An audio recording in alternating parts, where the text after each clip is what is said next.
Aneh sekali. Banyak sekali orang yang mengatakan bahwa nanti kita akan kembali kepada Allah kalau sudah mati. Bahwa pada akhirnya sekalipun nama Tuhan kita sama, penyebutannya sama, apakah Rabbun, apa Ilahun, apa Allahu, apakah Airan, apakah Gunung Serandil, apakah Kebuyut, ya, ketika namanya sama, substansinya tidak mesti sama. Persepsi yang terbangun dalam pikiran kita tidak sama. Sebutan sama, belum tentu pemahamannya sama. Begitupun sebutannya beda-beda, belum tentu pemahamannya beda-beda.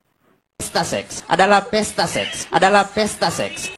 Lihat, Anda bisa perhatikan. Konsep awal yang salah, konsep awal yang sesat, membuahkan ajaran sesat berikutnya. Jika Anda berpikir Allah itu pribadi, Allah itu sosok, rumahnya nun jauh di sana, di Israel, di India, di Mekah, di Arab, dan sebagainya, maka dogma seperti ini akan melahirkan atau menciptakan atau membuahkan konsep-konsep dogma-dogmanya yang juga salah kaprah. Ketemu Allahnya harus nanti kalau sudah naik haji, bangga bergelar tamu Allah. Emang sudah ketemu Allah kamu di sana? Halo sobat-sobat semuanya, jumpa lagi di channel Warta Kabar Baik. Selamat pagi buat yang menyimak video ini di pagi hari. Selamat siang, sore, dan malam buat yang menyimak di siang, sore, atau malam hari. Sobat-sobat, video-video di channel Warta Kabar Baik ini hanya dikhususkan bagi jiwa-jiwa atau orang-orang yang berpikiran terbuka ya. Bagi yang tidak berpikiran terbuka, skip aja deh. Oke, terima kasih semuanya. Jangan lupa subscribe, like, komen, dan share ya. Aneh sekali. Banyak sekali orang yang mengatakan bahwa nanti kita akan kembali kepada Allah kalau sudah mati. Sampurasun, rahayu sakung dumadi. Semoga segala makhluk berbahagia. Namo Buddhaya, salam sejahtera, salam kebajikan.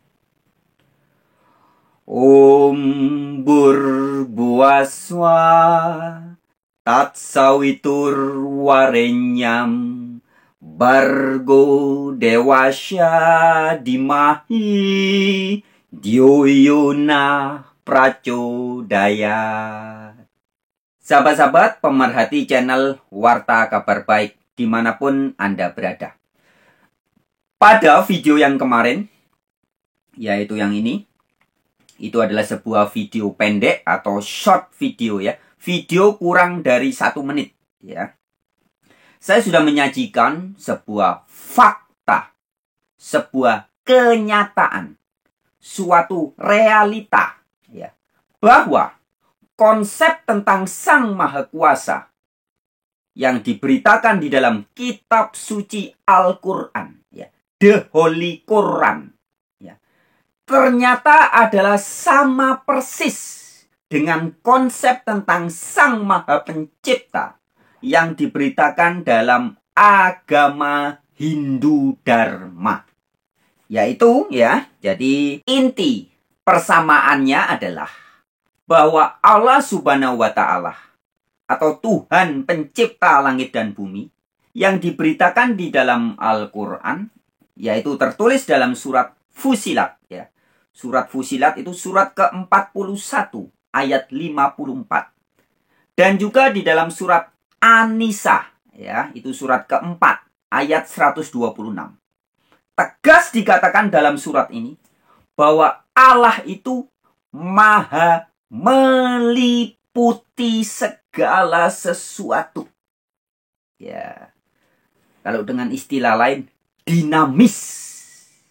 Ya. Jadi ajaran animisme, dinamisme itu sebenarnya tidak bertentangan dengan Al-Quran. Sama juga. Ya, karena arti dari animisme dan juga dinamisme yaitu meyakini ada kuasa, ada spirit, ada energi dalam segala sesuatu. Itu namanya animisme, dinamisme. Nah, Al-Quran sangat jelas, ya, informatif, ya, memberitahu kita semua bahwa Allah Maha Kuasa, Maha Tinggi, Maha Suci, ya, Subhanahu wa Ta'ala itu, ya, yang Maha Suci dan Maha Tinggi itu meliputi segala sesuatu. Jika di surat 17 ayat 60 dikatakan Allah meliputi semua manusia. Surat 17 ayat 60. Sedangkan di surat Fusilat dan di surat An-Nisa dikatakan Allah meliputi segala sesuatu. Jadi bukan hanya meliputi segala manusia, tapi juga meliputi segala sesuatu. Inilah Allah yang asli, Allah yang diberitakan oleh Al-Quran. Nah, Allah atau Khalik semesta alam, Khalik langit dan bumi yang meliputi segala sesuatu ini, inilah yang dalam saudara-saudari kita, pelaku Hindu Dharma, menyebutnya sebagai Om Narayana Brahma Maheswara Parameswara atau Sang Hyang Widiwasa atau apapun sebutannya. Hakikatnya sama, yaitu menunjuk kepada entitas ruh atau zat yang maha suci dan maha mulia, yang meliputi segala sesuatu, yang berada di mana-mana, karena meliputi segala sesuatu. Istilahnya dalam bahasa Sanskrit, ya, Wiyapi Wiyapake Nirwikara. Dia ada meliputi segala sesuatu. Nirwikara, tak berwujud. Nah, sahabat-sahabat dimanapun berada, sekarang pada video kali ini, izinkan dengan segala hormat saya memberikan apresiasi dan sekaligus opini atau pendapat atau fatwa dari saya terhadap cuplikan edukasi yang disampaikan oleh Kiai Saiful Karim, yaitu dengan tema bahwa Allah meliputi segala sesuatu, Allah menyertai kita semua, dan Allah ada di dalam segala sesuatu. Itu adalah Allahnya orang hidup, bukan Allahnya orang mati. Sebagaimana disampaikan juga oleh Isa Al-Masih atau Yesus Kristus yang tercatat dalam Injil Lukas pasal 20 ayat 38. Ya. Yesus tegas mengatakan bahwa Allah yang dia beritakan atau God atau Elohim atau Theos yang dia beritakan adalah Theosnya orang hidup, Allahnya orang hidup, bukan Allahnya orang mati. Aneh sekali. Banyak sekali orang yang mengatakan bahwa nanti kita akan kembali kepada Allah kalau sudah mati. Bukankah Allah sekarang bersama kita?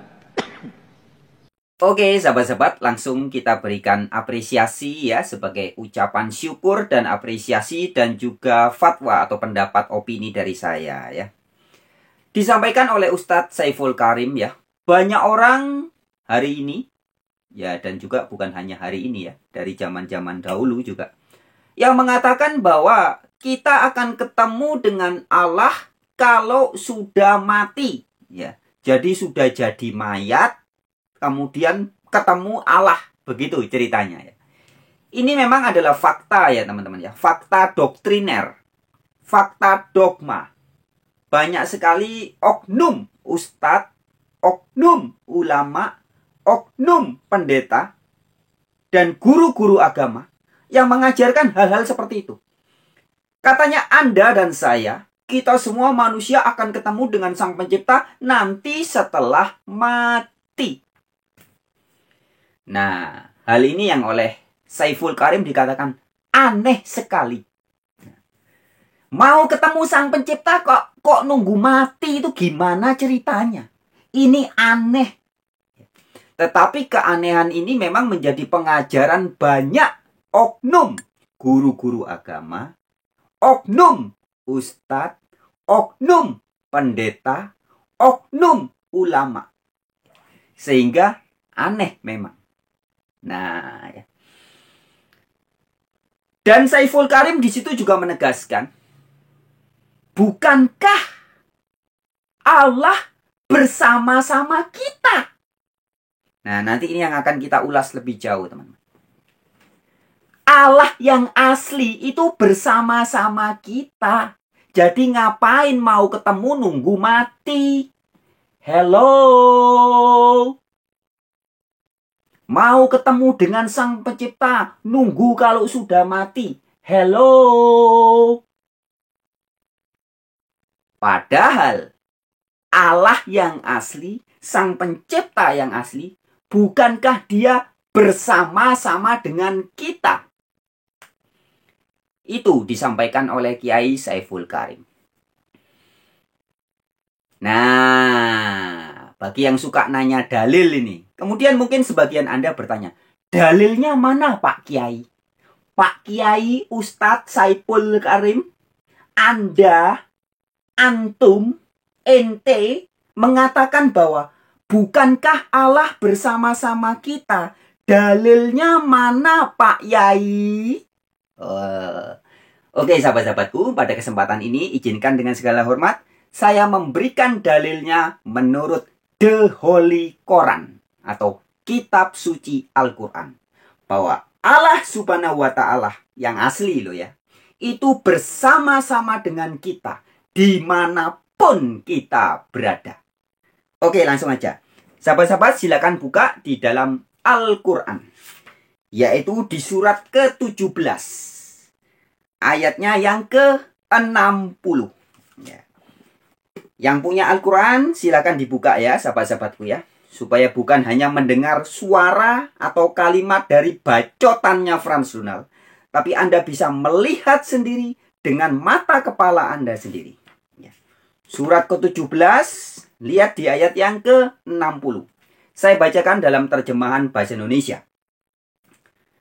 Dan ketika kami wahyukan kepadamu, sesungguhnya. Wah, jadi ini sesungguhnya nih. Sungguhan loh ya, bukan prank ya. Sesungguhnya Tuhanmu meliputi segala manusia. Apa?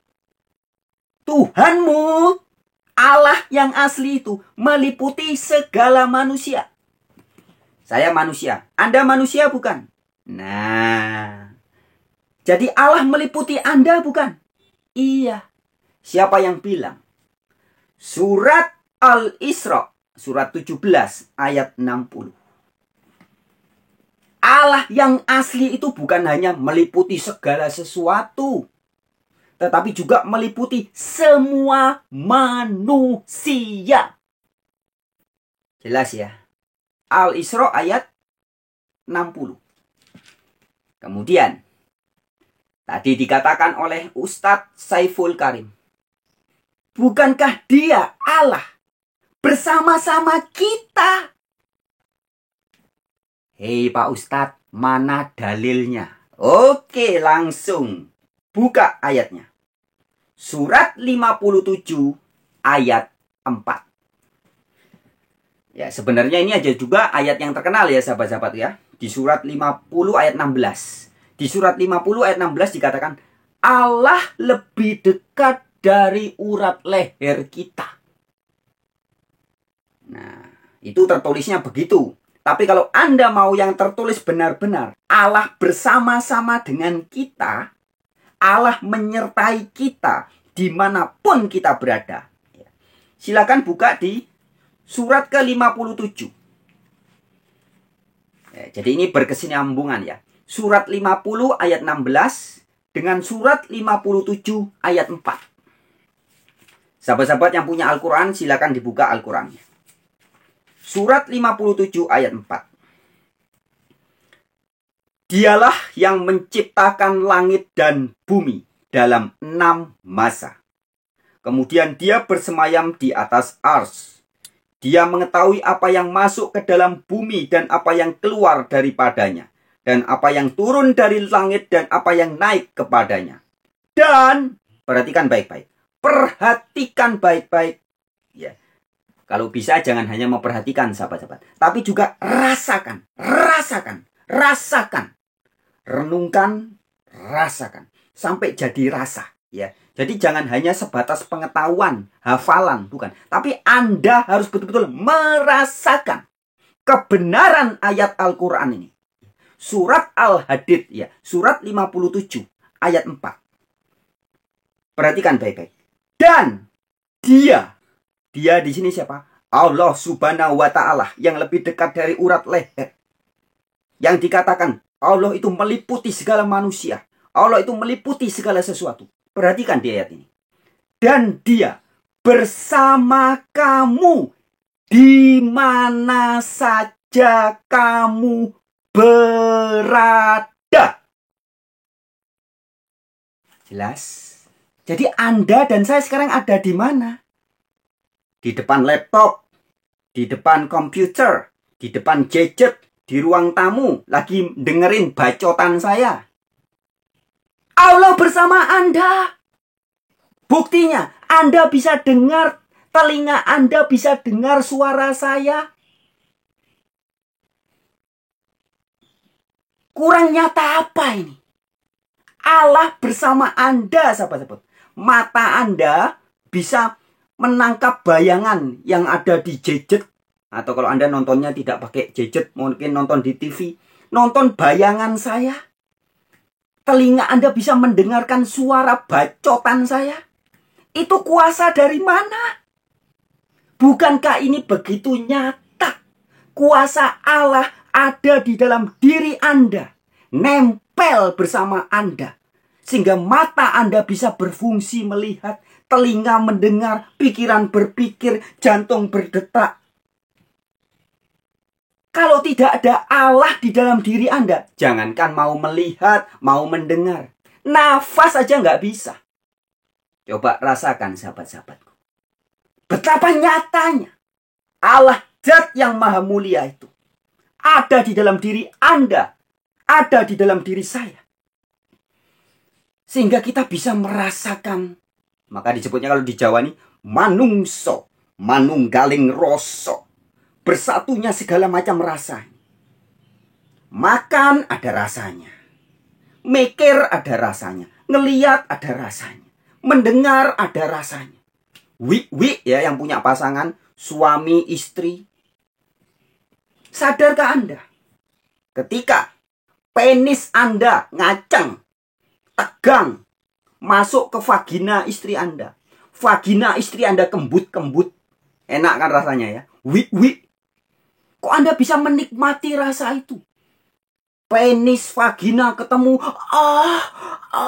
Nikmat sekali. Dari mana rasa nikmat itu? Kuasa siapa yang Anda pakai? Penis Anda bisa ngaceng, tegang. Vagina bisa kembut-kembut. Anda pikir itu kuasa dari Maerot? Bukan, saudaraku. Telinga Anda bisa mendengar suara saya lewat channel YouTube ini, lewat gadget Anda. Anda pikir itu kuasa dari Mark Zuckerberg, pendiri Facebook, atau kuasa dari pencipta YouTube? Bukan, sahabat-sahabatku. Semua ini adalah kuasa dari Dia yang nyata. Yang di dalam surat Al-Hadid, surat 57 ayat 4 ini dikatakan, Dia bersama kamu dimanapun kamu berada. Oke, kita lanjut dulu ya. Nanti kita sambung perbincangan.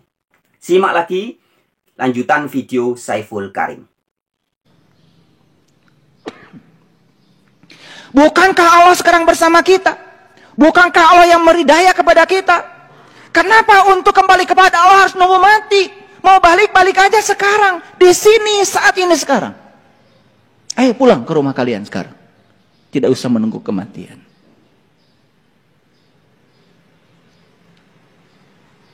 Banyak yang gagal berpikir. Dan seakan-akan Allah tuh baru bisa ditemui nanti setelah mati. Padahal di dalam Quran dikatakan, siapa yang tidak bertemu saat hidup, dia tidak akan bertemu dengan Allah saat dia mati. Ya, sahabat-sahabatku. Ketemu dengan Tuhan yang asli, dengan Allah yang asli. Itu saat hidup. Bukan sesudah mati. Ingat, edukasi yang disampaikan oleh Isa Al-Masih atau Yesus Kristus. Yang tercatat di dalam Injil Lukas, pasal 20 ayat 38. Yesus, Sang Guru Agung itu juga mengatakan, Allah, Elohim, Theos, Sang Sesembahan itu Allah atau Theos atau Elohimnya orang hidup. Bukan Elohim atau Allahnya orang mati.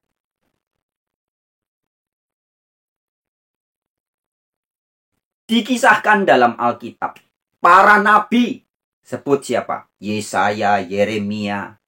Nabi Musa. Berbincang-bincang dengan Yahweh. Dengan Allah. Saat Musa hidup jadi manusia. Tidak dikatakan Musa bertemu Yahweh saat Musa sudah mati. Tidak. Yesus Kristus setiap hari berkomunikasi dengan Bapa, dengan Allah Bapa. Saat Yesus jadi manusia, bukan Yesus berkomunikasi ketemu dengan Allah Bapa setelah mati. Tidak. Anda yang mengaku pengikut Rasulullah Shallallahu Alaihi Wasallam, pengikut Nabi Muhammad, jelas diberitakan Allah berkomunikasi dengan Nabi Muhammad. Nabi Muhammad berkomunikasi dengan Allah. Saat Nabi Muhammad hidup, jadi manusia. Bukan Nabi Muhammad bertemu dengan Allah saat sudah mati. Tidak. Ya, jadi artinya semua nabi, semua rasul, semua orang-orang suci, para resi, dan semua orang suci, Buddha, bagawan-bagawan Hindu, dan semua orang-orang suci yang ada di muka bumi ini, berjumpa, berkomunikasi, bertemu dengan pemilik jagat raya ini adalah saat hidup, saat jadi manusia. Karena Allah yang asli itu Allahnya orang hidup, bukan Allahnya orang mati. Allah yang asli itu sebagaimana disampaikan oleh Al-Quran tadi. Dalam surat Al-Hadid, surat 57 ayat 4. Allah bersama-sama denganmu dimanapun kamu berada. Lah kok aneh tiba-tiba ada ajaran yang ngaku guru agama, ngaku bergelar ulama, ngaku bergelar pendeta, ngaku bergelar ustadz, ngaku pengikut nabi. Tapi mengajarkan ajaran yang berbeda dengan mengatakan bahwa nanti ya kamu akan ketemu dengan Allah, habis ngebom, bunuh diri, jrot, mati, loh ketemu Allah. Ketemu Allahnya sesudah mati. Ini ajaran dari mana? Siapa nabinya? Nabi Muhammad, Nabi Isa, Nabi Musa, Nabi Yesaya, Nabi Yeremia, dan semua nabi-nabi yang asli tidak pernah mengajarkan begitu. Ketemu Allah kalau sudah mati. Nggak pernah, sahabat-sahabatku. Pertanyaan saya yang paling dasar. Anda bisa melihat? Bukankah ada penglihatan Allah pada diri Anda? Anda bisa mendengar, bukan karena Allah yang mendengar ada di telinga Anda? Semua organ tubuh ini gak ada artinya kalau tidak ada daya dari dia. Bukankah Allah bersamamu hari ini, saat ini, di sini, sekarang? Kenapa? Kenapa? untuk menemuinya. Harus menunggu mati dulu. Iya, sahabat-sahabatku. Betapa nyatanya ada daya. Anda mau nyebutnya kuasa, power, energi, whatever. Apapun sebutannya. Yang jelas ada kuasa itu, ada daya itu dalam diri Anda dan saya. Yang sangat nyata. Kita bisa mendengar, melihat, mata berfungsi. Itu kuasa dari mana? Telinga bisa mendengar. Lidah merasakan rasa, berbagai macam rasa. Manis, kecut, asam. Manis saja beda-beda. Manisnya gula agak berbeda dengan manisnya tebu. Beda lagi dengan manisnya mangga. Itu baru manis. Rasa asin, rasa masam, rasa kecut. Ini yang memberi ini semua kuasa dari mana? Kalau tidak ada Allah dalam diri kita, sahabat-sahabat. Tidak ada Dia yang lebih dekat dari urat leher. Ini nggak berfungsi semua, teman-teman. Jangankan mata melihat, telinga mendengar, mulut bacot, lidah merasakan, kontol ngaceng, vagina kembut-kembut. Nggak bisa semua itu. Jangankan semua itu. Nafas aja nggak bisa. Jika tanpa ada Dia yang nyata itu di dalam diri kita. Yang dalam surat Al-Hadid dikatakan, bersama-sama denganmu dimanapun kamu berada. Maka Dia maha tahu. Kenapa Dia maha tahu? Karena bersama kita. Tangan kita pakai mencuri. Pikiran baru di pikiran. Saya mau korupsi. Saya mau ngerampok. Dia tahu. Kenapa? Karena Dia bersama-sama kita. Tangan kita pakai berbuat jahat. Dia tahu. Karena energi tangan ini juga dari Dia juga. Pikiran belum kita melakukan. Saya ingin memperkosa. Saya ingin merampok. Saya ingin mencuri. Dia maha tahu. Kenapa? Karena Dia bersama kita. Kurang jelas apa? Tapi celakanya banyak ajaran mengatakan, nanti kamu akan ketemu dengan Dia kalau kamu sudah mati. Ini semua ajaran palsu, sahabat-sahabat. Ajaran dari guru-guru palsu. Dengan konsep tentang Allah yang palsu, Tuhan yang palsu, Tuhan yang nun jauh di sana, di luar diri manusia, rumahnya ada di Mekah, ya, ketemunya susah. Itu semua Tuhan-Tuhan palsu. Bukan Tuhan yang diajarkan Islam yang asli. Bukan Tuhan yang diajarkan oleh Kristen yang asli. Bukan Tuhan yang diajarkan oleh Hindu yang asli. Tuhannya Kristen yang asli, Islam yang asli, Hindu yang asli, ajaran kejawen, ajaran kapitayan, ajaran keharingan, ajaran Sunda Wiwitan, ajaran spiritual yang asli. Semua mengajarkan Tuhan yang asli yang sama. Yaitu Tuhan, Allah, Yahweh, Yehova, Allah Bapa, Sang Yang Widiwasa, Brahman, apapun sebutannya, yang berada di dalam diri manusia, meliputi segala sesuatu. Inilah Tuhan yang asli. Sahabat-sahabat, hati-hati ya. Jangan salah konsep tentang Tuhan yang asli. Tentang Allah Subhanahu wa Ta'ala yang asli. Jangan sampai salah konsep. Jangan salah tafsir. Ya. Salah tafsir itu bahaya loh, Bang. Ya. Soalnya bahaya nih, salah tafsir itu bahaya loh, Bang. Ya. Jangan salah tafsir. Ya. Bisa jadi orang sama menyebut namanya sama. Ya. Sama-sama kelompok yang ini menyebut Sang Pencipta sebagai Allah. Kelompok yang itu juga nyebutnya Allah. Kelompok yang ono juga semua sama-sama nyebutnya Allah Subhanahu wa Ta'ala. Tetapi belum tentu pemahamannya sama. Belum tentu konsepnya sama. Bahwa pada akhirnya sekalipun nama Tuhan kita sama, penyebutannya sama, apakah Rabbun, apa Ilahun, apa Allahu, apakah Iron, apakah Gunung Serandil, apakah Kebuyut. Ya. Ketika namanya sama, substansinya tidak mesti sama. Persepsi yang terbangun dalam pikiran kita tidak sama. Berujung saling bunuh-membunuh. Korbannya 10.000 orang Mu'tazilah dibunuh oleh ahli sunnah wal jamaah karena mengatakan bahwa Allah tidak intervensi dalam menentukan nasib manusia. Manusia harus punya hak pilih secara merdeka dan bebas untuk menentukan nasibnya sendiri. Betul, 10.000 loh yang dibunuh-bunuh ini. Berarti Jabariyah mengatakan nasib baik, nasib buruk, kecelakaan, kematian, rezeki, semuanya Allah yang menentukan. Kata Mu'tazilah, Tuhan tidak ikut campur. Kata ahli sunnah, ada qada mubrom, ada qada ghairu mubrom. Berarti Tuhannya beda dong. Betul nggak? Kata Asy'ari sifat Allah yang wajib 20, kata Maturidi 13. Itu dalam satu agama. Sebutan sama, belum tentu pemahamannya sama.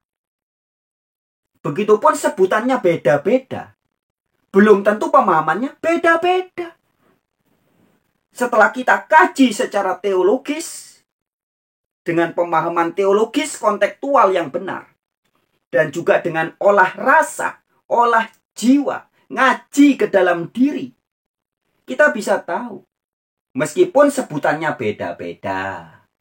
Ada yang bilang Parameswara, ada yang nyebutnya Brahma, ada yang nyebutnya Sang Hyang Widiwasa, ada yang nyebutnya Narayana, ada yang nyebutnya Yahweh, ada yang nyebutnya Hashem, ada yang nyebutnya Sang Maha Ada, bahasa Jawanya Hono. Ya, maka ada Hono Coroko. Ya.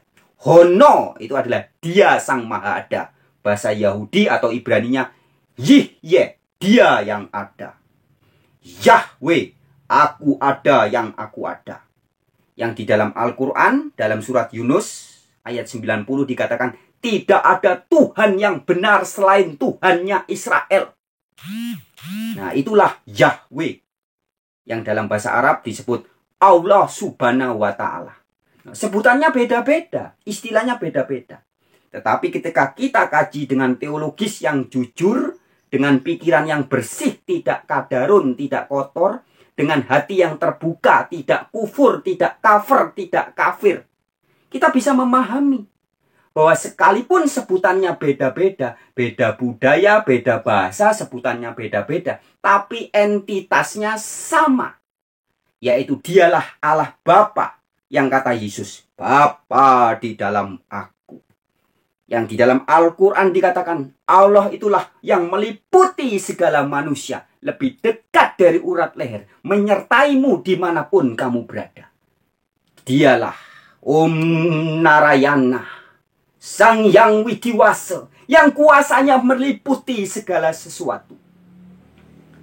Wiapi, Wiapaka, Nirwikara.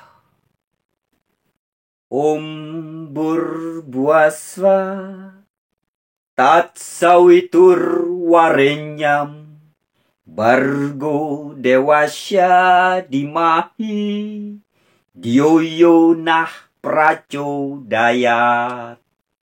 Itu mantram Gayatri, Trisandia Hindu Bali.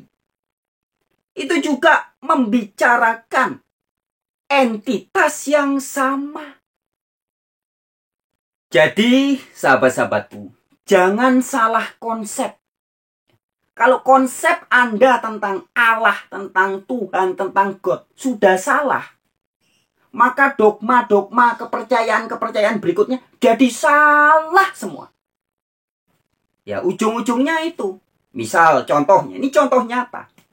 Jika Anda meyakini konsep Allah atau Tuhan God yang nun jauh di sana, yang akan ketemunya sulit banget. Banyak syaratnya, harus ngumpulin uang dulu yang banyak. Terus pergi haji, naik pesawat, pindah, terbang ke Mekah untuk ketemu dia. Ini kan konsepnya seperti itu.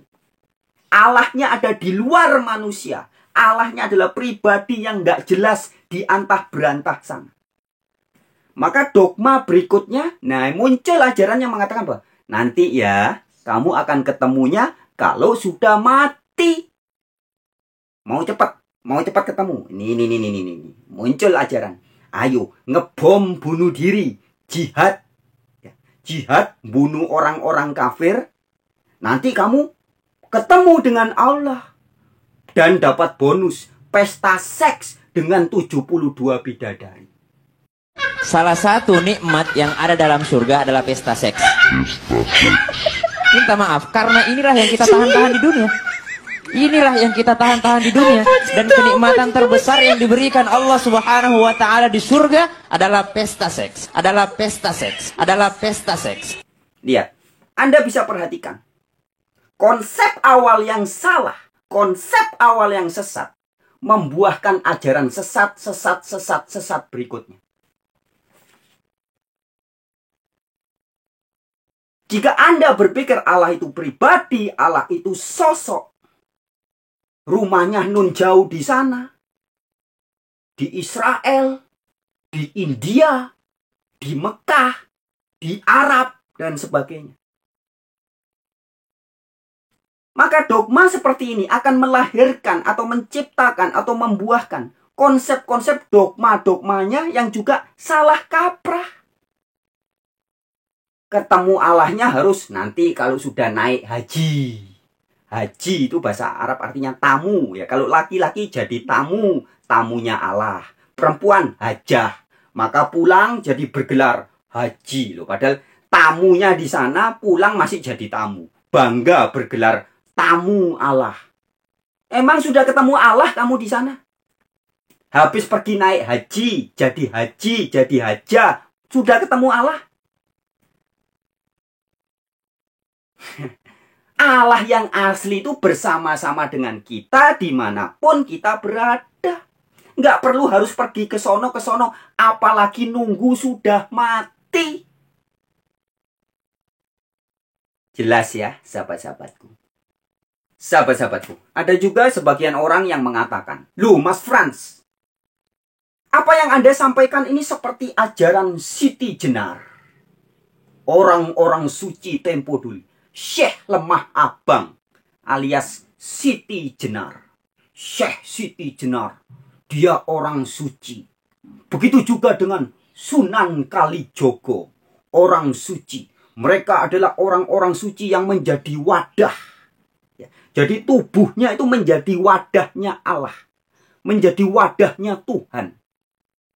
Sehingga Siti Jenar atau Syekh Lemah Abang dan juga Kalijogo itu, Sunan Kalijogo, bisa berkata, "Hononiro hono ingsun, wujud iro wujud ingsun." Wah, hebat. Ya, tahu? Hononiro hono ingsun, wujud iro wujud ingsun. Itu artinya, keberadaanku adalah keberadaan dia. Wujudku ada karena wujud dia. Wah, berarti Siti Jenar dan Kalijogo ini orang-orang suci yang dipakai Allah menjadi wadah. Ya, terus saya tanya. Loh, kalau Siti Jenar, Lemah Abang, Kalijogo adalah manungso, manunggaling rasa yang menjadi wadah Sang Pencipta. Lah terus Anda dan saya ini wadahnya siapa? Maerot. Anda pikir Anda dan saya bukan wadahnya Gusti Allah? Siti Jenar, orang suci, menjadi wadahnya Allah. Kalijogo, lebih jauh lagi, 2000 tahun lalu. Yesus Kristus, Bapa di dalam Yesus. Loh, kalau Siti Jenar, Kalijogo, Yesus Kristus menyatu, manunggal dengan Allah. Terus Anda dan saya ini manunggalnya dengan siapa? Coba. Dengan siapa? dengan Bill Gates, dengan Mark Zuckerberg, dengan Maerot. Kan tidak, teman-teman. Siti Jenar bisa berkata, ono niro ono ingsun, wujud iro wujud ingsun. Harusnya Anda dan saya juga bisa berkata, dan bukan cuma kata-kata, tapi merasakan. Jika Yesus berkata, Bapa di dalam aku, ya kita adik-adiknya Yesus juga harus berkata dan merasakan Allah Bapa di dalam aku. Buktinya apa? Loh, ini aku bisa bacot, bisa mendengar, bisa melihat, bisa berbuat kebajikan. Ini bukti nyata ada Allah Bapa di dalam aku. Dia lebih dekat dari urat leher. Dia bersama-sama denganku dimanapun aku berada. Kan begitu ya.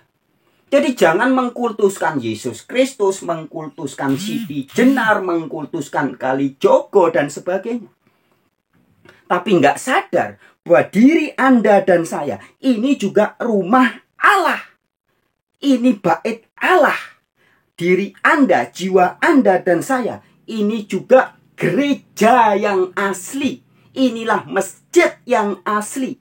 Masjid, gereja, pura, vihara, baitullah yang bukan dibikin oleh tangan-tangan manusia dari batu bata, semen, air, triplek, kayu dan sebagainya. Bukan.